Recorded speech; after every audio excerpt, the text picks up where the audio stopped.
Good evening and welcome back to Fireplace Conversations here with the NICG. I am Vinsha Klute, the Executive Director of the Namibia Institute of Corporate Governance, and I'm happy to be here tonight with two beautiful ladies. And tonight we'll be talking about the governance of group structures and multinationals.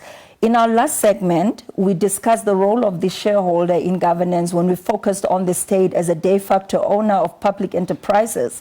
There are, however, many private entities that operate in several countries whose owners are likely foreign, like multinationals, and others that may not necessarily be foreign owned, but operate in a group structure, for example, some of our banks here.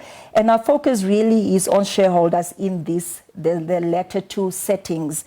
And tonight I'm joined by, and I'm going to start with seniority, I'm joined on my right, in front of me, by Ms. Inge Damwani.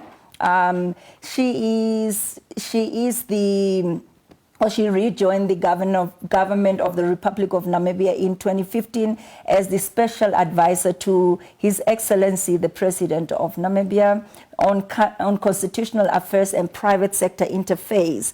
And before that, she was, from 1999 to 2015, the CEO of Namdeb Diamond Corporations. And during 1996 and 1990 to 98, she served as the Director of Mines in the Ministry of Mines and Energy in Namibia. And in 1995, she worked as the Control Mineral Rights Officer in the Ministry of Mines and Energy.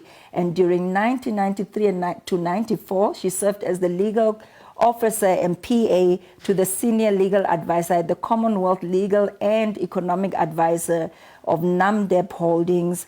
And Ms. Damwani is now a director on Swakop Uranium Board. She's the chairperson of Namdeb Holdings, Deb Marine Namibia, and she's a former director and chairperson of First Rand Limited. And she's an honorary member of the Namibia Chamber of Commerce and Industry, NCCI, Board of Directors. And she holds several qualifications, LLM in Mining and Petroleum Law, University of Dundee in the UK, LLB, honors from the Thames Valley University in the UK, and she's a barrister at law and counsel of the legal education in London in 1992 that she was.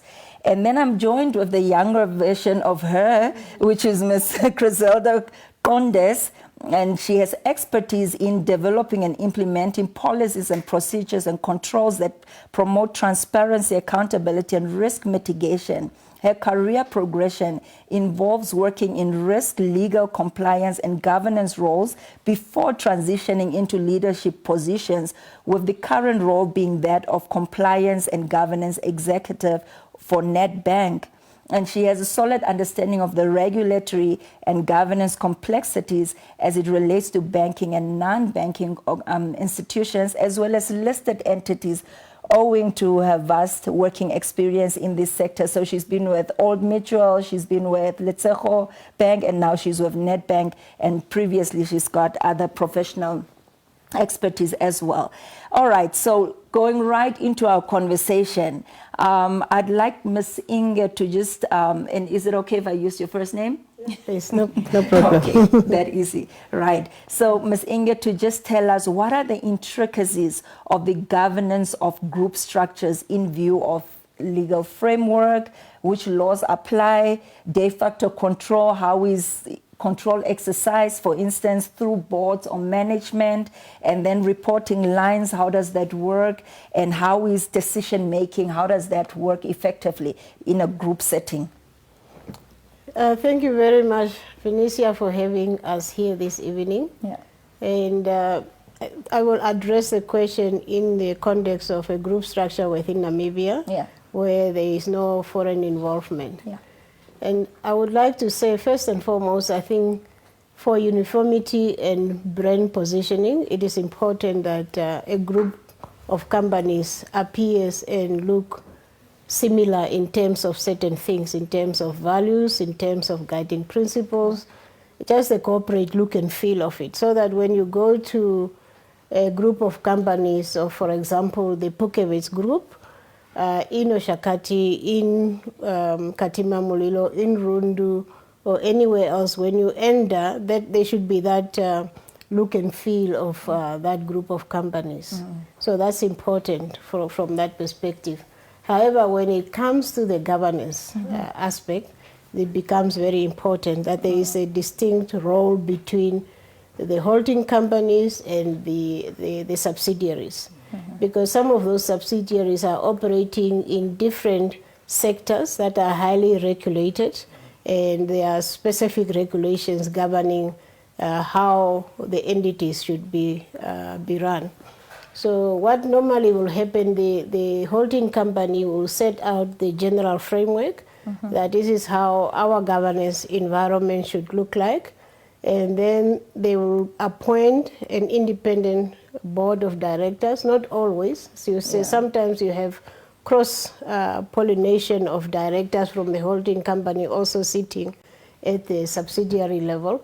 But in an ideal world, you want to have a majority of the directors on the subsidiary being independent from the main board. As long as the governance framework clearly articulates what are the rules and practices in terms of how we operate in this particular environment, how are the decision making, and what are the internal control mechanisms, so that when the board sits, the board of the subsidiary have its meeting, they are fully in power and they know the scope within which they are to operate. And of course, there will be requirements for upward reporting to the holding company, and that is okay. But you don't want to have a situation where the holding company's directors are also at the same time in full control of the board of the subsidiaries. So broadly speaking, I think while it is acceptable that there should be uniformity in terms of the brand recognition and positioning, in terms of the operations of the company, there should be clearly distinct and defined lines between the board of the subsidiaries and the board of the holding company. And the board of the subsidiary should also understand the group strategy, because their operation should support the achievement of the group strategy. But how you go about achieving that end should be the responsibility of the subsidiary, because that subsidiary is an entity on its own. And therefore, the directors cannot be influenced wholly by what is happening at the holding level, because they will be held accountable for what they do at the subsidiary level. So. Oh, that's very good. You give a good overview of that. Griselda, just talk to us about maybe how the legal framework really works. Because I find that in group settings, I know the holding company wants to breathe down all its laws on the subsidiary, even when she said that sometimes subsidiaries don't operate in the same business that the holding company, for instance, does. So just speak to us about that a little. So I think I'll probably take it from the context of multinationals, where you have a holding company perhaps in a different jurisdiction, and then it has subsidiaries also across different jurisdictions. Now I think at the onset, any good corporate governance framework for a group of companies that operate across jurisdictions will de facto have to take into account the laws and regulations that are applicable in those different jurisdictions. And then of course there's, like Inge said, certain values that we subscribe to. And so there needs to be a common understanding around agreeing and articulating on how do we align the values with what is required across various jurisdictions.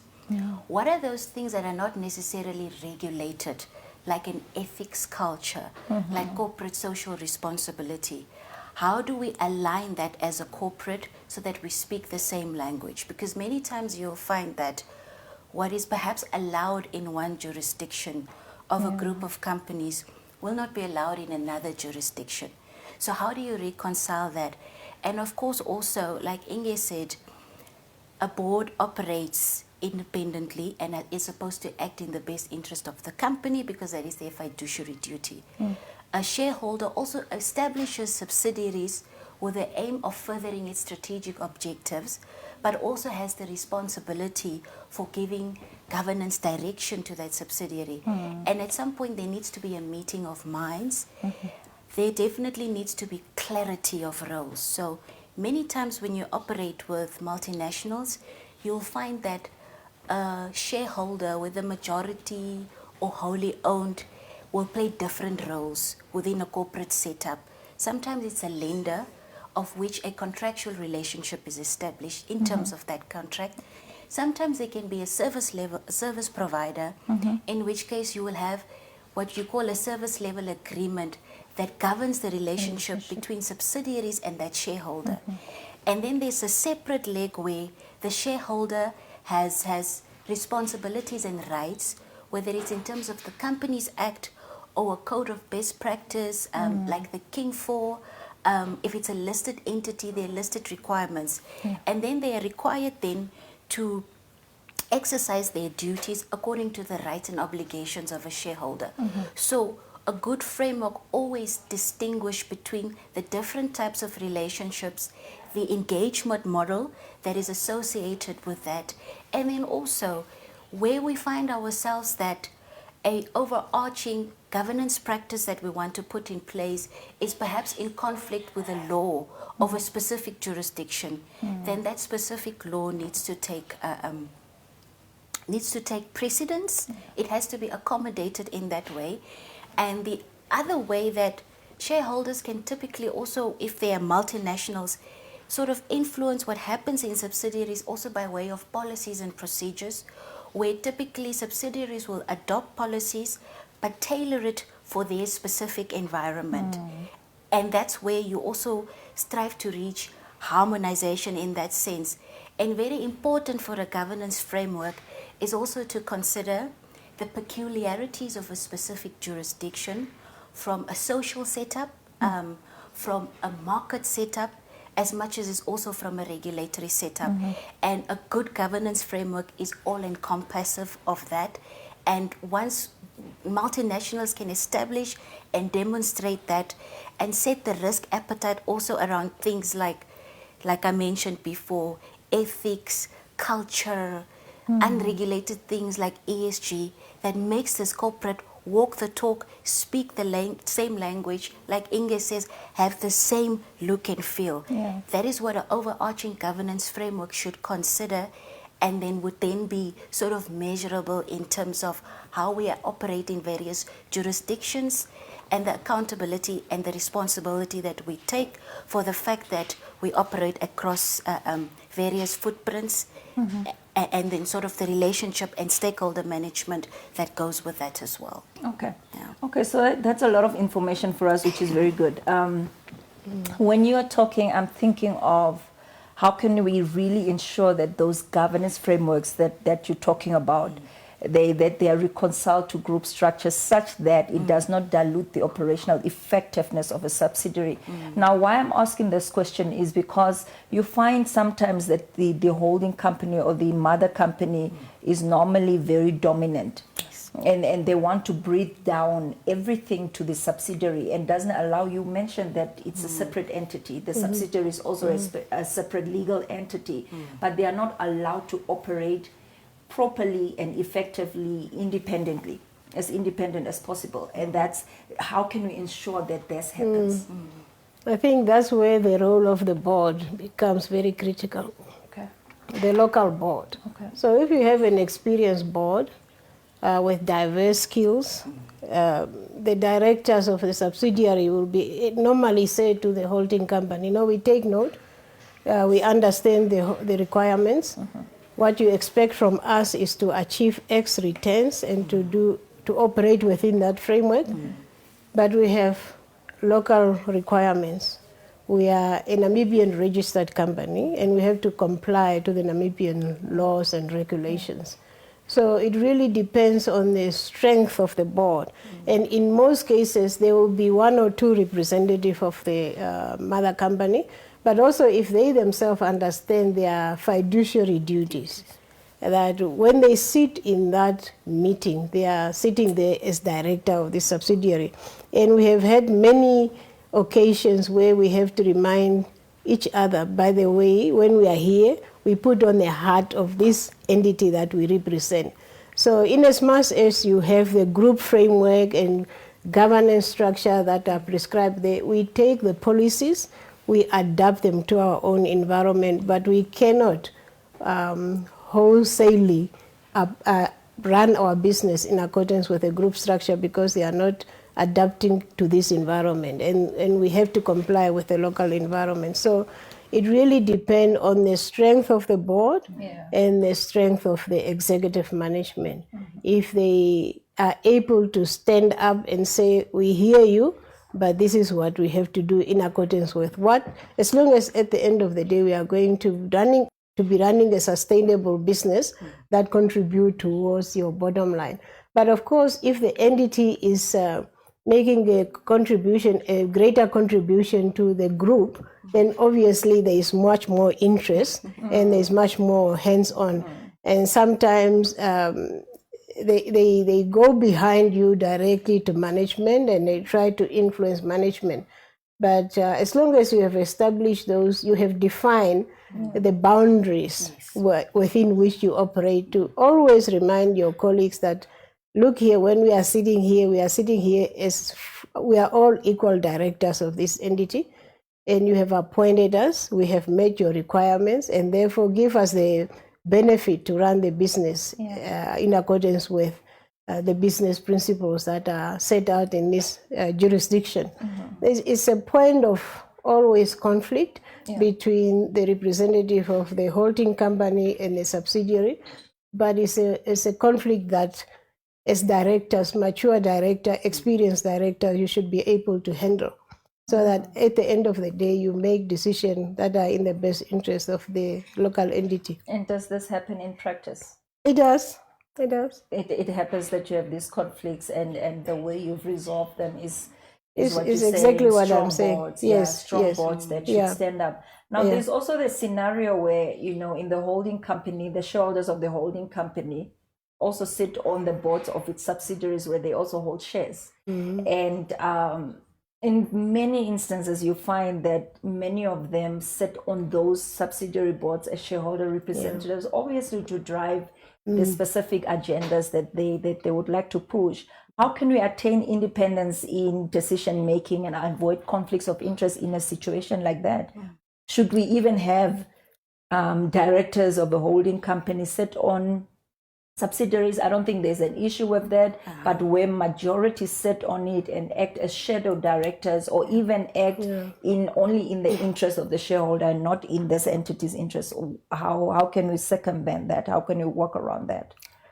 Yeah, I think in the world of governance, there are certain instances where it can be warranted that a shareholder representative sits on a board. Remember, when shareholders invest in a specific business, sometimes it's not only because they have the money, but they also have the expertise in running that type of a business. And when we look at boards and its composition, naturally you are looking at skills, experience in a specific industry, and that sort of thing. So these representatives, like Inge said, when they are sitting as directors in a board, then are supposed to focus on their fiduciary duty as a director and not so much to push shareholder interest. And when they bring that level of expertise and skill to the board, it's certainly welcomed. But a good well-governed board at the end of the day also would subscribe to requirements like what is in the NAM code or King 4, or some regulations like banking regulations that really make it mandatory for majority of a board of directors to be independent. Non-executive directors. And that's how, as a corporate, you then bring balance in the decision making and make sure that certain interests are not sort of furthered over others. And because you have majority independence, you'd expect then that board would look at instances objectively, also where you are conflicted as a shareholder. And this most of the time can come up where, like I said earlier, there are intra-group transactions, SLAs and those type of things in place where certain decisions need to be made, whether, for example, you procure a service from your majority shareholder or elsewhere to comply with transfer pricing or what have you, that specific shareholder can choose to recuse themselves, not take part in the conversation, or at the end of the day, majority decision is what will prevail in that sort of decision making. And if the majority is independent non-execs, then you know that there's a certain level of independence and objectivity that goes in the decisions that are made by the board. And so when you find that balance, that's how you can make sure that interests are properly managed to the benefit of all stakeholders. I like when you mentioned that aspect about procurement. I just want to quickly hone into that. So when procurement happens and the shareholder has some sort of interest in, so maybe in a structure, so it's a group structure and you have several companies and obviously some of the companies can render certain services, supply some services that you might need in the other entity. How can we retain arm's length relationship in a situation like that? And you already have shareholders as shareholder representatives on the board. How can we work around that? Yeah, so normally you have a service level agreement that you sign, and the board approves the services that are going to be procured from the group company. Normally audit services, maybe compliance services, maybe IT, and maybe some other technical related services. And so those are well defined, and you have a service level agreement. And that service level agreement is usually tabled as part of the management report and is discussed and is questioned. The trend used to be that the representative of the shareholders that are on the subsidiary company are usually executive within the holding company. So they run the business on a day-to-day basis on the other side. And so when they come here, they also come with that mindset that as executive, they have an advantage. They know the day-to-day. They could be the head of internal audit, and now here he sits as a director or she sits as a director.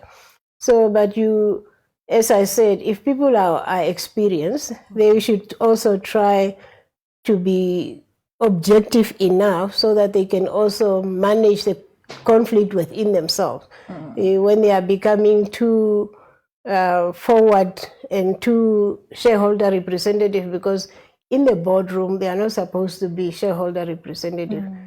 They are supposed to be directors of that entity. Of course, you wear a hat of being a shareholder representative, and there's a platform where you can advocate for your shareholder interests. But the service level agreements is a way in which you can try and manage the potential conflict arising between directors as a result of charges that are being questioned.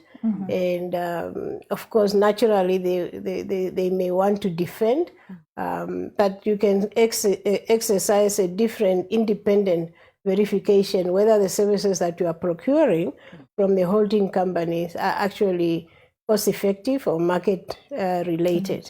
And so I think there are mechanisms through which you can do that, but it's always a point of serious conversation in the boardroom, particularly procurement. I think particularly procurement. How's that experience been for you? Yeah, I think that's where, like Inge said, it becomes serious conversations in the boardroom. And I think when you look at even the local framework that we operate in, as far as transfer pricing is concerned, it is actually expected from a local corporate citizen to be able to prove that a service that they are procuring, whether it's from the holding company or whether it's from elsewhere, is actually at arm's length, meaning you need to be able to say, if I've procured an IT system from my group, or the majority shareholder for that matter, it is because I could get it from there in the most cost-effective manner than what I would have gotten locally. And typically, when you operate as part of a group, IT systems for any banking institution, for example, is a big cost. When you operate as part of a group, you are able to leverage off economies of scale, right?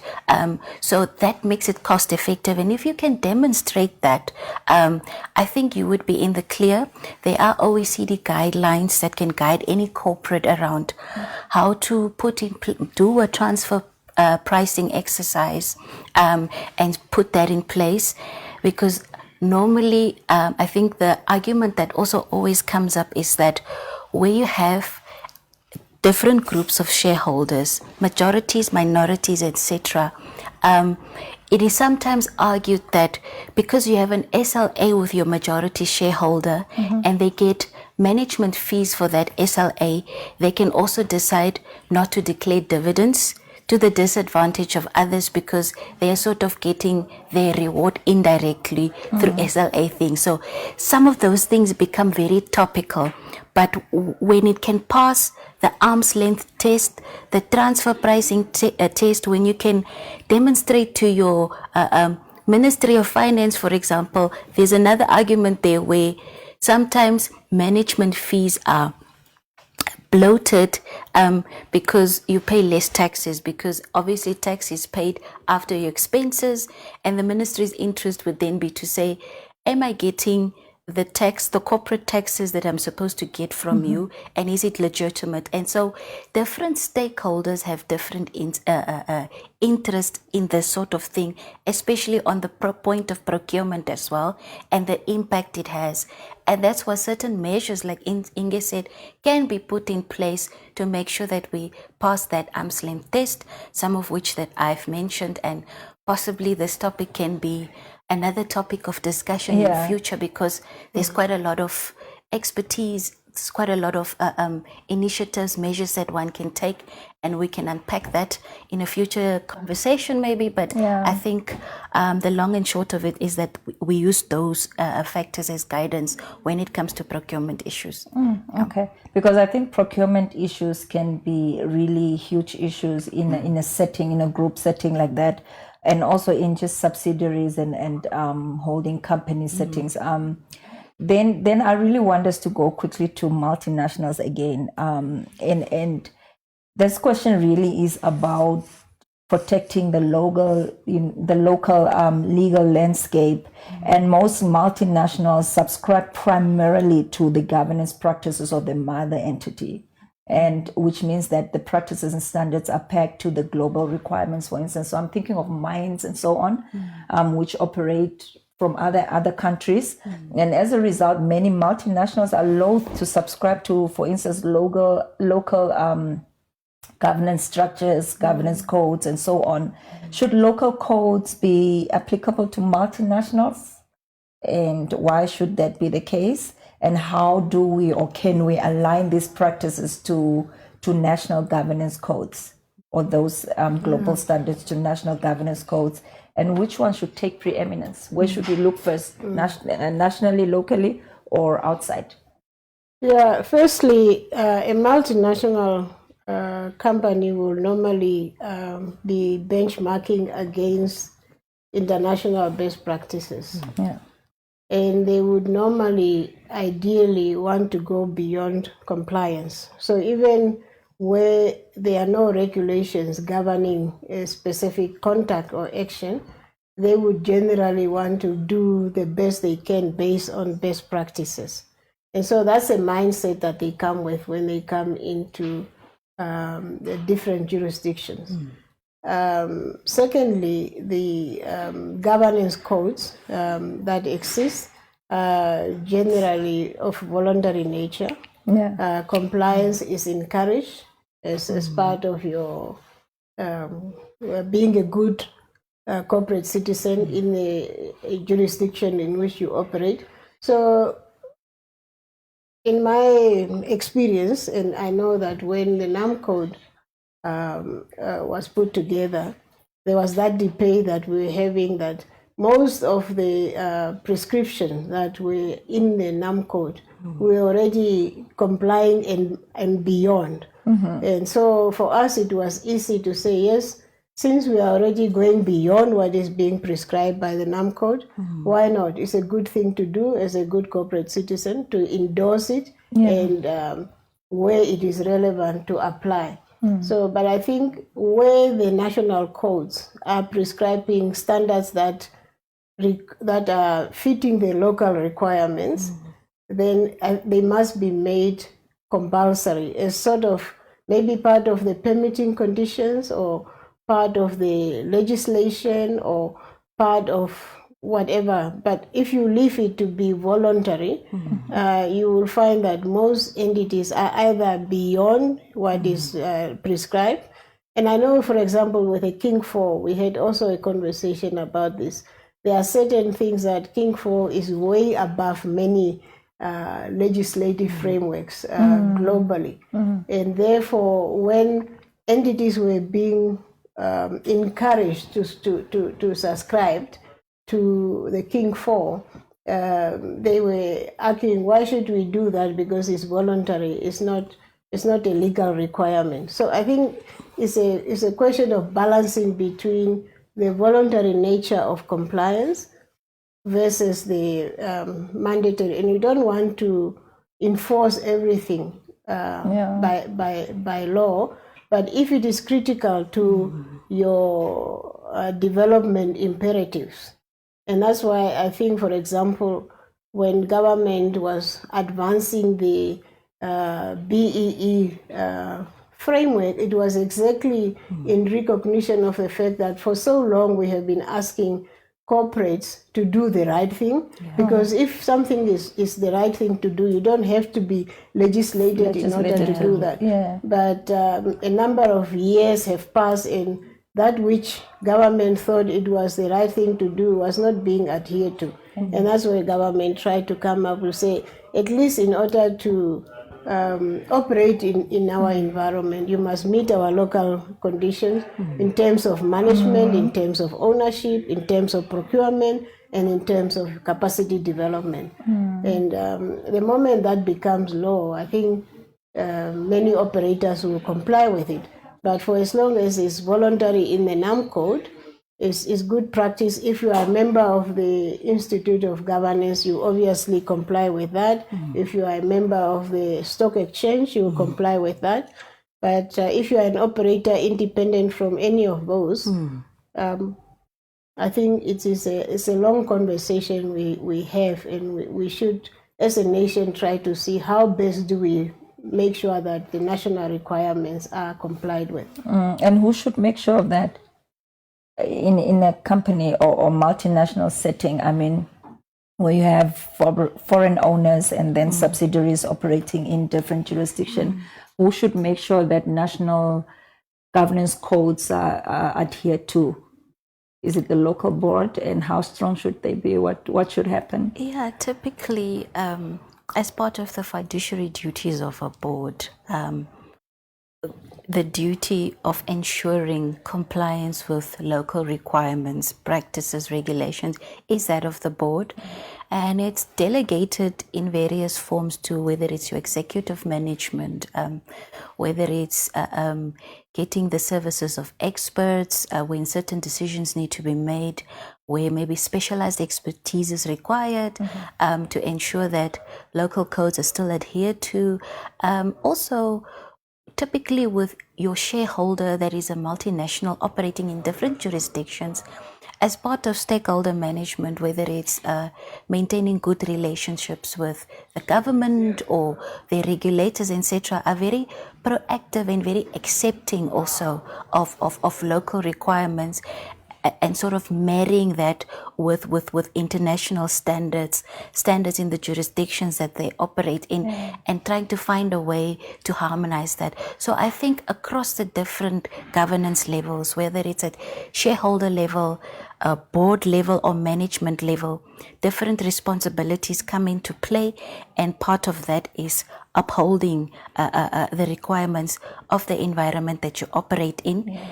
Whether it's a local environment or the responsibilities that come about as part of being operating as part of a group. And it's a balancing act, and there's a level of proportionality required also to make sure that you sort of find that sweet spot that works for everyone. Doesn't always happen, but we certainly strive to do that. We should strive to do that. Now, there's another scenario where a foreign entity owns 100% shares in a local entity, or maybe owns a majority of the shares in a local entity.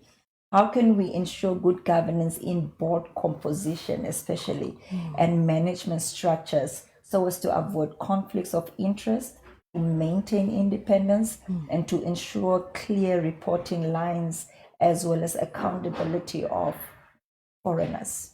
I think maybe I can take it and give it to my colleague. So firstly, I think taking on from the previous conversation, what is the right thing to do in every circumstance? Even if you 100% own a subsidiary in a foreign jurisdiction, ideally it is good to make sure the composition of the board is as independent as it can be, and the majority of directors are local. And even where you have to have a shareholder representation, ideally you should nominate as a shareholder independent directors who are not necessarily part of your structure to represent you on that particular board.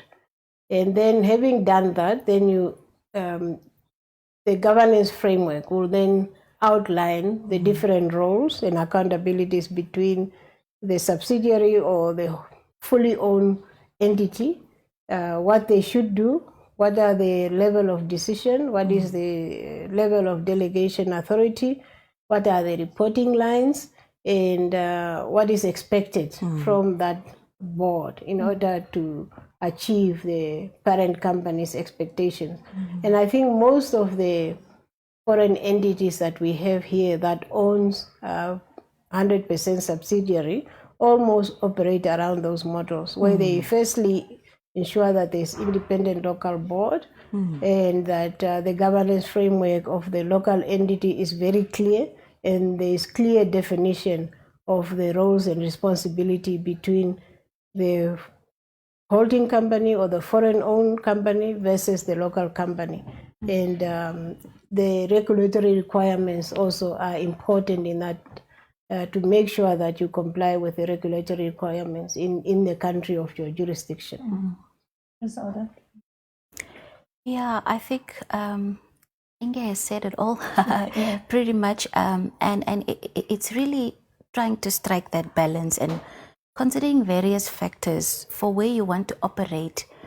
What is the level of expertise that you need? Is it, if it's a lot of international work that you will be undertaking, perhaps even if you established a local subsidiary, then maybe international expertise is required. If the operations are such that knowledge of the environment that we operate in locally is important, then one would look at also making sure that local expertise sits on the board. It is really that balancing act and sort of seeing what are the strategic objectives, what are we trying to achieve here, and then also going a level lower. So that's where, when we were earlier talking about coming up with a governance framework, and where there's input required from a shareholder and from a director perspective, agreeing on the modalities around how that model will work, whether it's to say that when we look at the executive management level that will deal with the day-to-day operations, we make sure that they are locals, because that's the expertise that we need, and to build that there, and then we find a balance on the board of international, local expertise, really depending on what the strategic objectives are. So properly articulating and agreeing on the engagement model and the governance around is very important when we are discussing that topic. Can I just add up something there to say that it is also important for the board to recognize the owners of the subsidiary that they are overseeing, and therefore maintaining a close liaison Relationship, yes. with a shareholder representative is very important. And in one of the entities in which I served, at least once a year, we will meet with a majority shareholder.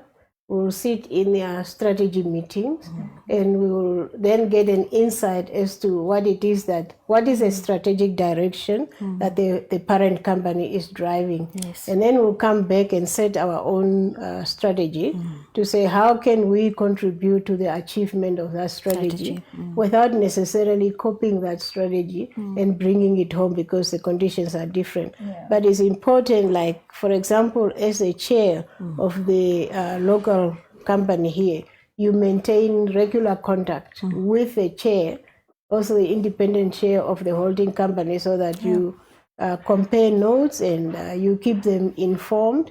But also in the same manner, where there is a minority shareholder, you must equally also maintain contact with a majority shareholder and make sure that they have the same access to the information that you are giving to the majority shareholder.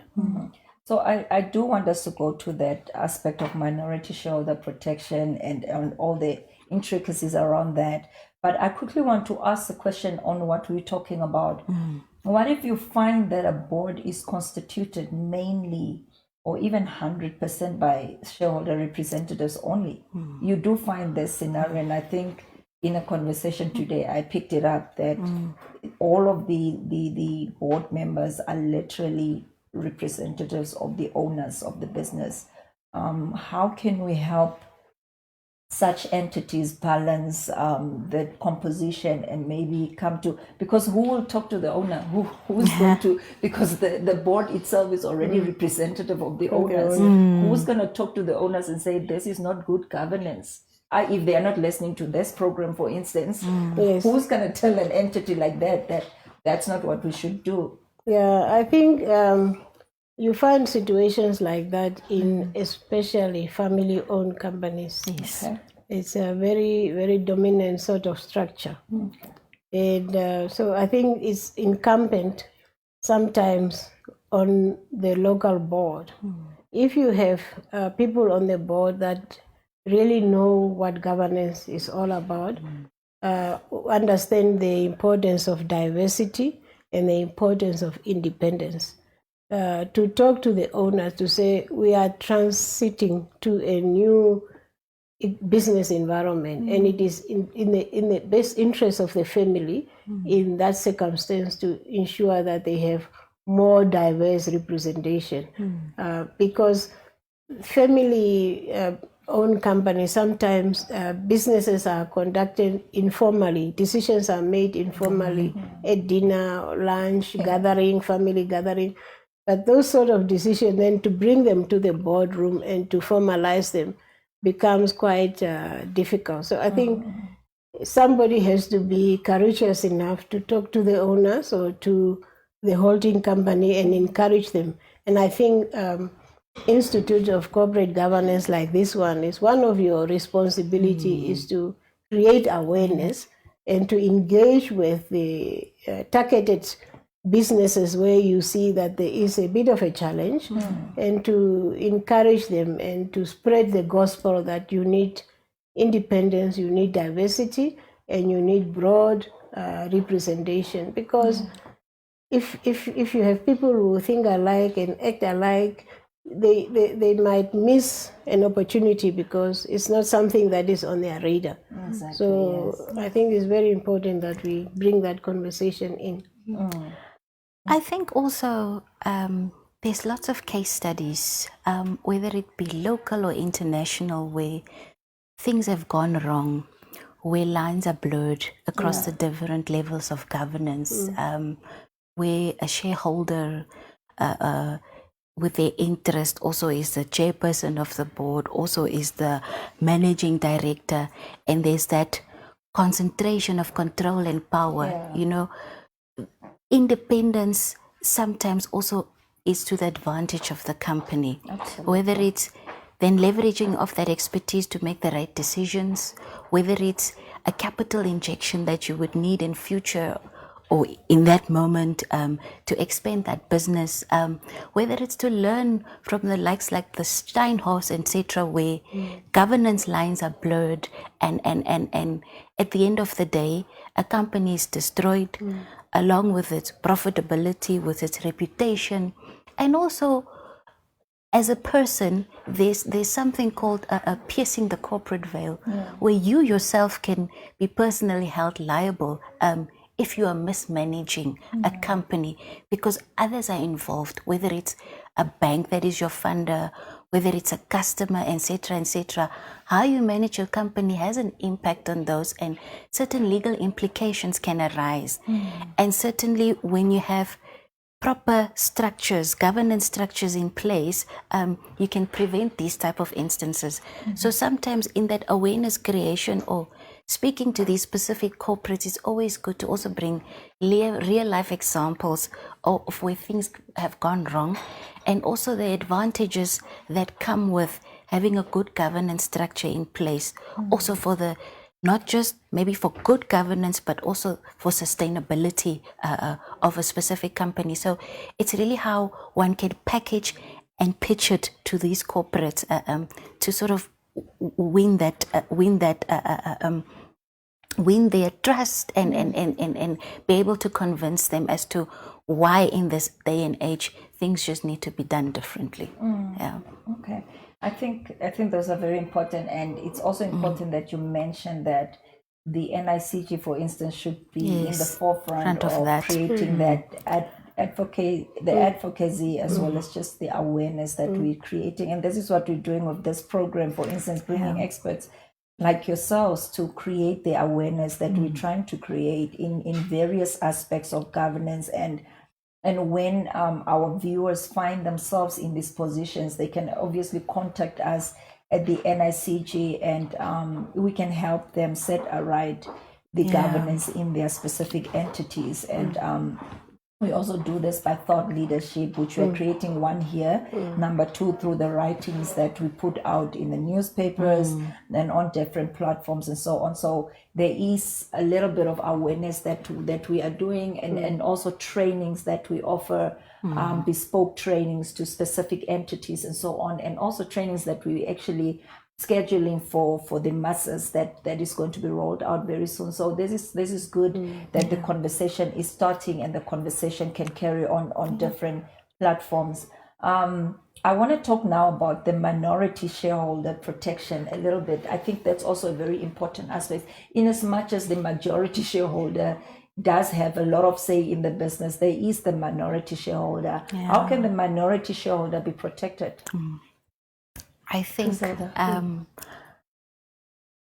if a company has shareholders, more than one shareholder, has a number of shareholders, one of the measures they can measure themselves against in terms of whether they have a good corporate governance framework in place or not is the way they treat their minority shareholders. Because if you look at, for example, our Companies Act compared to the South African Companies Act, for example, our neighbors are very clear and intentional about providing some of these protection, whereas locally, really, yes, there is some level of protection in terms of regulating how decisions are taken at certain meetings, etc. But the majority of what can really impact a minority is then left up to the corporate to regulate.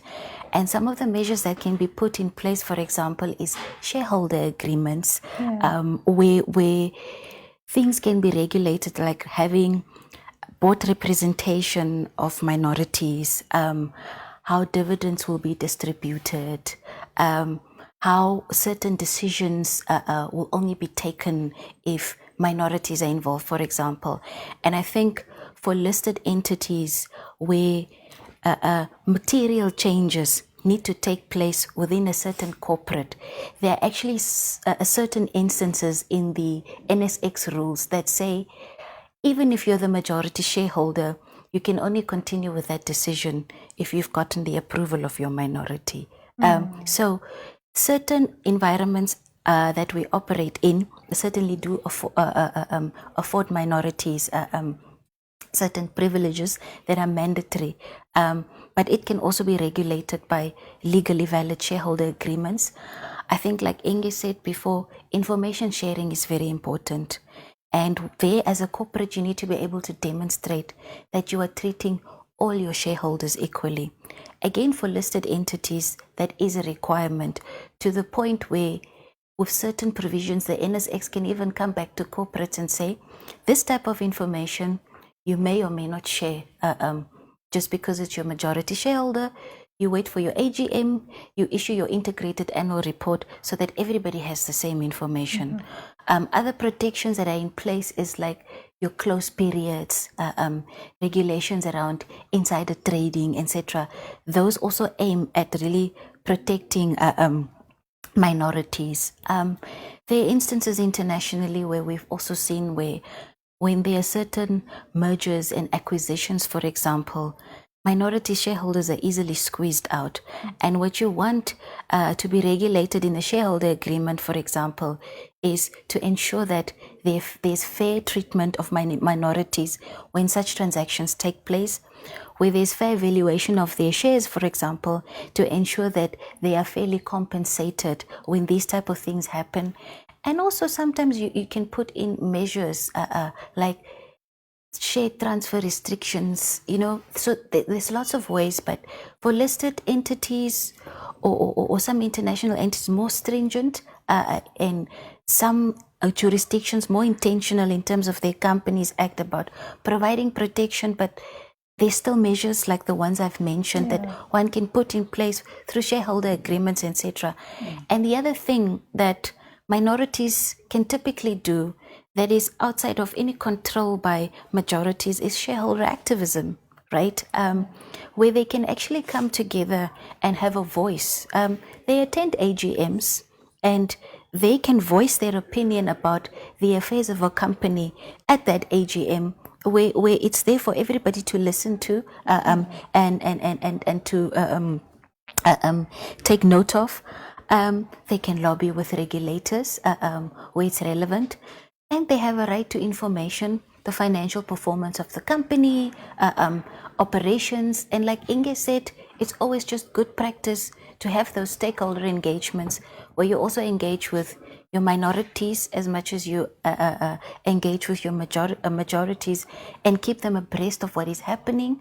A lot of the times minorities will be local, whether it's BEEs, etc., who actually can contribute towards the sustainability of the company with certain business, certain governance measures and expertise that they can bring to the corporate.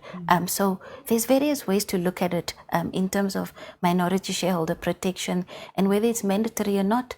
If you're a responsible corporate citizen, there are measures that you can put in place to ensure that minorities are protected. Okay, you mentioned the shareholders agreement. Yeah. What if that shareholders agreement does not offer any type of protection? Yeah, in practice, the situation is different from the theory. Yeah. Because just looking at certain situations that I'm familiar with, maybe if you're a minority shareholder of X percentage and above, say maybe 5% above as a minority shareholder, you might be lucky to be consulted or to be given information before it is publicly released. But in the real world, the minority shareholder will only get information about the AGM. And that's where they get to hear for the first time. Of course, if they are informed, minority shareholders, they are well informed and educate themselves through reading. They may have access, but in the real sense of the word, it's a very difficult area. Yeah. But like Chris Hilda said, fair and equal treatment of minority shareholder is a good component of effective governance or good governance or good corporate governance. So you should be reaching out to as many as possible of your shareholders, regardless of what percentage they hold. So if the shareholder agreement does not provide for the protection of the minority shareholders, many jurisdictions have started to reform their legislative framework to specifically provide for protection of minority interests. And I think with the review of our Companies Act and the new business law, this is something that the stakeholders we should insist on, that there is a specific provisions to enable that access to information, to get the first preference to any shares being sold first before they are sold to outsiders, and for minority shareholder to be consulted on certain critical decisions that affect the future of the company. Because in some instances, in the past, the minority shareholders will hear only through the media that there is a takeover bid or a merger or acquisition over the business in which they had an interest. And now they become interested parties. They have to go and queue up with the creditors to see what they are going to get out of it. So it's important that the legislative framework equally provides provision for the fair and equal treatment of minority shareholders. Yeah, and there's also that situation, and I actually want to ask you if you've ever encountered a situation where the minority shareholders usurp the powers of the majority or armstrong the majority by virtue of just a shareholders agreement giving it more power. Because, you know, and shareholders agreement is drafted by legal practitioners, and it can be drafted in the interests purely of the minority shareholder. It has happened. What do we do in that instance for the majority shareholder? I think there is, I have experienced it through shareholder activism, but it was not part of the agreement, but they came to the AGM and they decided to block certain resolutions. And it went on for every resolution, 1 to 5. They said, no, we will not This support is the minority. the minority. Oh. And they came together as a group. Yeah. And they were objecting to key resolution regarding the reappointment of directors, reappointment of auditors, and. And they bluntly say, we will not approve, we don't vote for any of those resolutions. And unfortunately, the majority shareholder was represented by proxy.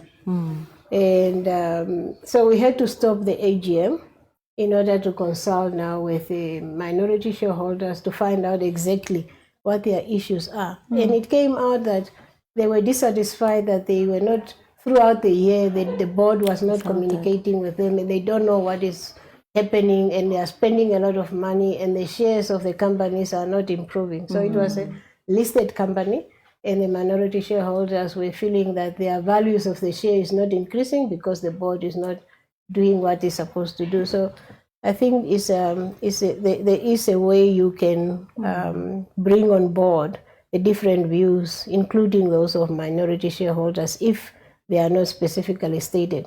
So we have to reconvene that AGM at another time, after we have made sure we consulted with everybody and they were satisfied. And some of them admitted that we just wanted to show you a lesson, that you can't just come to the AGM and table things and things that will approve them.